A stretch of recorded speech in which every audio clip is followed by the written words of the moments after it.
You lived through those torrid, toxic days when Gordon Brown was pretty keen to see Mr. Blair finish his term. This is a much cleaner way of doing it.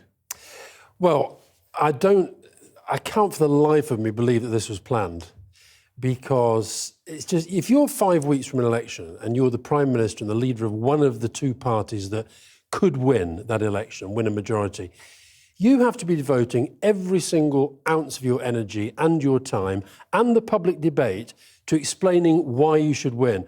And what is said to me is he's sort of given up. I get the sense that in the way that the Conservatives have conducted their campaign, that was a losing mindset that was at work there. That was somebody who's thinking beyond the job. And I think for the British public, I mean, I thought your interview there was making a perfectly good job at trying to pretend that this isn't a bit of a disaster for the Tories. I think it is a bit of a disaster because... But he did something you don't like people doing. He told the truth just like that. No, John, your first question to Gary Gibbon, he fell into something of a trap there.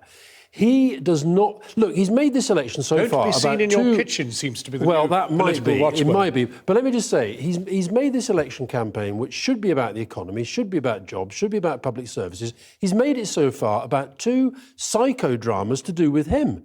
The TV debates, will he, won't he? And now, when's he going to go? Apart from James Landale throwing a question that was absolutely easy to push to one side by saying, I do not take the electorate for granted. I'm certainly not talking about a third term when I haven't even secured a second term, which is the way he should have dealt with it. Instead, we now have a second Cameron psychodrama, which, as you said, is going to fill the airwaves, fill the papers, and the public, who actually want to debate about the election and the issues in that election, are kind of taken for granted. Aren't you overstoking the oven in the kitchen? I mean, the truth is it was a rather mellow scene and, I mean, there was no psychodrama going on in there. The one thing... And Mr. Sadawi is right, actually. It did sound like a perfectly honest answer to a straight question. And that's what people love about politicians. Well, and you don't often ever hear them. Well, I think that the one thing I will give David Cameron is he's very good at knowing how things are likely to play out.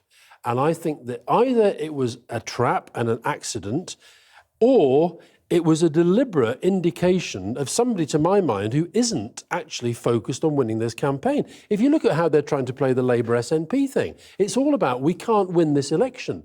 I mean, Mrs Thatcher, were she still here, she would be looking at this and thinking, why are these people not just going all out to win? And I've just read a book about winning mindsets, and it's about... I thought you'd come in to sell something. No, I'll come in to help you, John, because you had nobody in the studio. If you are going to go out and win something important, you really have to have a winning mindset. And he did the same in the Scottish referendum. He basically said, look, I'm not going to be here very long. Well, let me ask a quick one. He offered you three candidates. The one you'd enjoy most would be Boris Johnson, but you'd probably be most frightened of him too.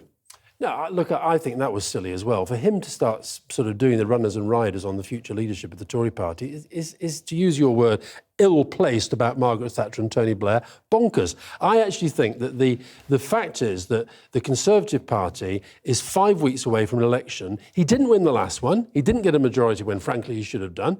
And he's not going to win this one if he keeps talking about what happens when he's gone.